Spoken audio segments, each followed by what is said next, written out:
Prop de 700 alumnes de centres de secundària s'han convertit en una sola veu cantant plegats a Àtrium Viladecans.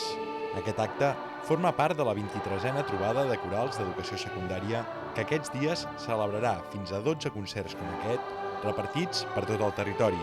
Hi participen més de 7.000 alumnes cantaires.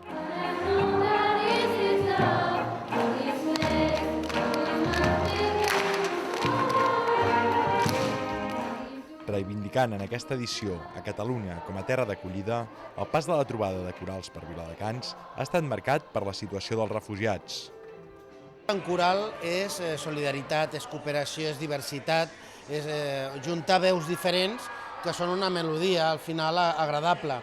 I crec que per una part aquest valor, amb el valor que han volgut donar-li amb aquesta trobada, de pensar en els refugiats, d'explicar la feina que s'està fent amb els camps de refugiats, li dona un punt més amb aquesta trobada de corals d'instituts de secundària de Catalunya que avui hem tingut la sort d'acollir a Viladecans. De fet, és la primera vegada que la trobada de corals aterra al Baix Llobregat. El concert ha comptat amb la implicació de 14 centres educatius on tots els alumnes cantaires han interpretat junts les cançons Heal the World de Michael Jackson, Els Segadors, El cant de la trobada i Terra d'acollida. Alumnes de l'Institut Josep Mestres i Busquets també hi han participat.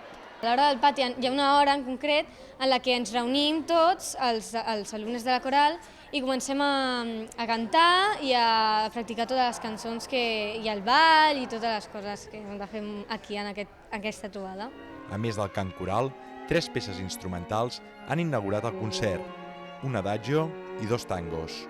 Es va decidir que aquestes trobades, per donar impuls de qualitat, es farien en auditoris i amb una orquestra d'ensenyaments professionals de música, que participa en conservatoris, i llavors els alumnes tenen la possibilitat de veure alumnes de la seva edat com toquen també i al mateix temps poder interpretar les cançons que han treballat durant el curs.